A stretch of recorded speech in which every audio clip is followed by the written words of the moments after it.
Senator Faisal Vawda आज जब गैर मुल्की शहरियत के बारे में गलत बयानी से मुतल्लक केस पर प्रोसीडिंग्स के बाद वापस आए तो उनका एतमाद देखने वाला है।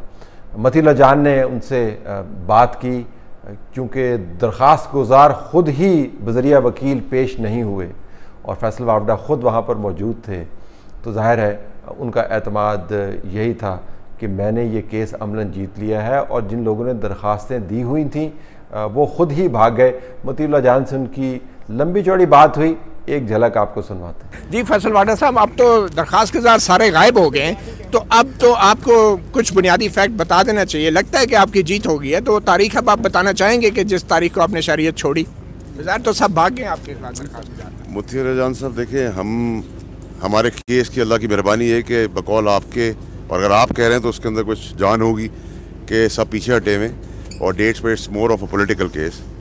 पॉलिटिकल केस की कोई हैसियत नहीं होती और मैं शुक्रगुजार हूँ कि एक बड़े तहम्मुल से इलेक्शन कमीशन एक केस सुन रहा है, काफ़ी डिटेलिंग में, और चांस पे चांस दे रहा है मेरी मुखालिफ पार्टी को। लेकिन मेरी मुखालिफ पार्टियाँ जितनी भी हैं वो सब गायब हैं, डेट पे डेट हैं। तो मुद्दई सुस्त गवाह चुस्त क्या ऐसे कोई आप जो बूट लेकर आए थे एक टीवी चैनल टॉक शो में, इस बूट ने तो सारे मुखालफिन को, आपके और इदारों को भी डरा दिया लगता है। नहीं, मेरे पास तो बूट हमेशा गाड़ी में भी होता है, मेरे पैंट के नीचे भी होता है, तो वो जिस वक्त ज़रूरत पड़ती है मैं ले आता हूँ और निकाल भी देता हूँ। समझते हैं कि आपके मुखालफिन आपसे डर गए हैं? नहीं, ऐसी कोई चीज़ नहीं होती है कि हार जीत जो है वो हर चीज़ का हिस्सा होता है, किसी भी चीज़ का। डरना तो अल्लाह की ज़ात से चाहिए, कोई किसी से ना वो मुझसे डरते हैं ना मैं उनसे डरता हूँ। आप समझते हैं तहरीक इंसाफ और नून लीग जो है वो किसी किस्म की मिसालियत की तरफ अब जा रही हैं, तो इसलिए वो आपको छेड़ना नहीं चाहते ताकि आपके पीछे जो मुक़्तदर कुव्वतें हैं, जो एस्टैब्लिशमेंट है, वो नाराज़ ना हो जाए? देखिए जी, जहाँ तक मुफावत वो चाहते हैं और मुनाफ़कत वो चाहते हैं नून लीग वाले, उसका जवाब तो आपके सारे दोस्त हैं, ख़ास हम ख़ास हैं, आपसे सवाल भी करवाते हैं, तो आप उनसे ज़्यादा पूछेंगे तो ज़्यादा मज़ा आएगा। सवाल भी आपका होगा और जवाब भी आपका होगा। बहुत शुक्रिया। आप तारीख नहीं बताना चाहेंगे? अभी तो बता दें। अब तो आपके 17 अगस्त अगली तारीख है, उस पर इंशाल्लाह फिर मिलेंगे। शुक्रिया। तो जो पता चला वो ये कि इस केस में फैसल वावडा जो बदतरीन तजादात का शिकार रहे जब वो MNA थे, और उसके बाद तो खैर उन्होंने उस सीट को छोड़ दिया और सेनेटर बन गए। अब वो पुरएतमाद नज़र आते हैं कि जब दरख्वास्त देने वाली पार्टियां ही भाग गई हैं तो केस तो मुकम्मल तौर पर फारिग हो गया है। अब तजिया निगार जो हैं वो इस केस को बतौर मिसाल ले रहे हैं कि नून लीग ने अमलन जो मुफाहमत का रास्ता अपनाया है उसके अंदर बाकायदा एक कैलेंडर तयशुदा है कि किन किन मामलात के ऊपर हुकूमत के साथ लड़ाई करनी है और किन किन मामलात को हमने जाने देना है। फैसल वावडा चूँकि बहुत प्यारे हैं और मैं पहले भी कह चुका हूँ कि इस निज़ाम में अगर आपने जीना है या वडा होना है तो आपको वावडा होने की ज़रूरत है। बहुत बड़ी कॉस्ट है ज़ाहिर है, लेकिन जो लोग पे करने को तैयार हैं वो यकीनन ऐसे ही कामयाब नज़र आएंगे और खुश खुर्रम नज़र आएंगे जैसे फैसल वावडा आपको उसको इंटरव्यू में नज़र आ रहे थे।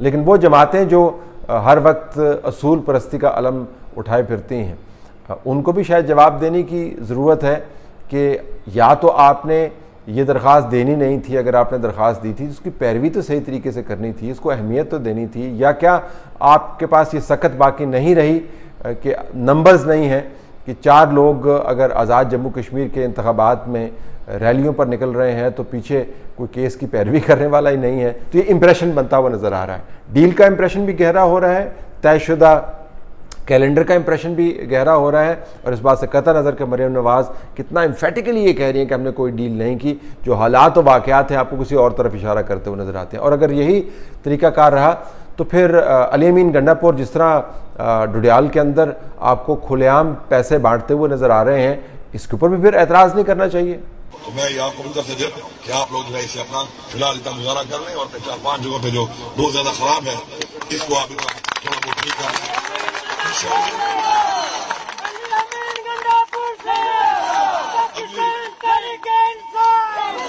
देखें कितने एतमाद के साथ जिस तरह फैसल वावडा बाहर आके बात कर रहे थे, वो थद्दी निकालते हैं पैसों की और दे रहे हैं और बता रहे हैं कि फ़िलहाल इस पर गुजारा कर लें, बाद में और भी चीज़ें आएंगी।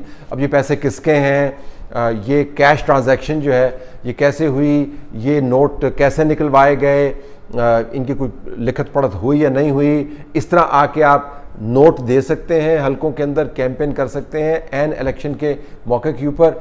ये एक बहुत बड़ा सवाल है जिसका जवाब हमारे पास फ़िलहाल मौजूद नहीं है, लेकिन ऐन मुमकिन है कि मफाहमत के तहत इस किस्म के वाक़यात को भी आप यकसर इग्नोर कर दें। एक तरफ तो ये पहलू है जो जिसके मैंने जिक्र किया, दूसरी तरफ ये कि एक नया अखाड़ा लग गया। वो अखाड़ा क्या है कि वो जमातें जो PDM के प्लेटफॉर्म से निज़ाम को सुधारना चाहती थी और कहती थी कि इस निज़ाम के दो मसले हैं, एक तो ये हुकूमत जो उनके बयान के मुताबिक रिग्ड इलेक्शंस के ज़रिए बनी है और सिलेक्टेड है, और दूसरे वो सिलेक्टर्स जो इनको लेकर आए हैं उनके गैर आइनी इक़दामात को हमने रोल बैक करना है और हमने निज़ाम को आज़ाद करवाना। और इसके ऊपर बड़ी जमातें जो थी मुकम्मल तौर पर इत्तफाक़ राय रखती थी। और अब सूरत हाल क्या है, नए अखाड़े के अंदर ना इस्टेब्लिशमेंट की बात होती है, ना इमरान खान की हुकूमत की बात होती है। सबसे ज़्यादा अटैक पीपल्स पार्टी और PMLN का एक दूसरे के ऊपर है। अब आप बिलावल भुट्टो ज़रदारी के बयानात ही देख लें कि उन्होंने बयान क्या दिए। वो बातें कर रहे हैं उन लोगों की जो पैर पड़ रहे हैं। वो कह रहे हैं जी कि जो आर पार की बात करते थे अब घुटने उन्होंने पकड़े हुए हैं। उनके मुखालिफ शाहिद खाकान अब्बासी का बयान देख लें कि छपा हुआ है कि इस किस्म की बातें जो हैं जेब नहीं देती हैं, और अगर इस किस्म की बातें हमने शुरू की तो हम डील के मुतालिक जो बातें करेंगे फिर हम चुप नहीं रहेंगे।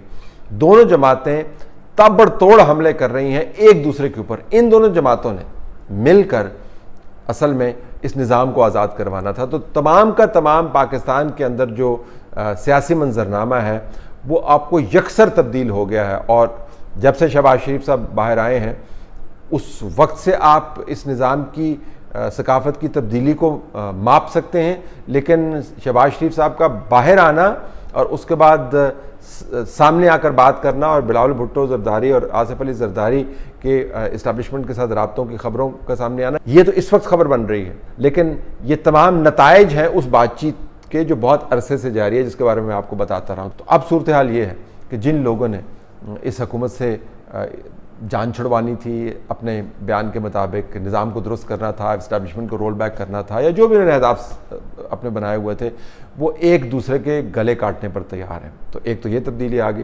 दूसरी तब्दीली ये है कि बहुत सारे ऐसे केसेस जिनको परसू करने की ज़रूरत थी उनके ऊपर ये जमातें आपको पीछे हटती हुई नज़र आती हैं। तो बयानात की हद तक तो आपको इमरान खान की हुकूमत के ऊपर अटैक्स नज़र आएंगे, लेकिन मामलात की हद तक दोनों जमातों ने शायद ये तय कर लिया है कि इसी तनख्वाह के ऊपर इन्होंने काम करना है और दिसंबर तक कम से कम हाथ बहुत ही हौला रखना है। इतना हौला रखना है कि फैसल वावडा जब बाहर निकलें तो उनको ये परेशानी ना हो कि जिन जमातों ने उनके ख़िलाफ़ दरख्वास्तें दी हैं वो वाक़तन इन मामलात को परसू करेंगे। और जब अली अमीन गन्नापुर इस तरह पैसे बांट रहे हों तो उनको कोई खदशा नहीं हो कि उनके ऊपर कोई बहुत बड़ा सियासी हमला होगा, क्योंकि सियासी हमले अब हुकूमत पर या इस्टेब्लिशमेंट पर नहीं हो रहे, ये सियासी हमले एक दूसरे के ऊपर कर रहे हैं। तो एक नया दंगल लगाया हुआ है। तो अगर ये मफाहमत नहीं है तो न जाने मफाहमत क्या है।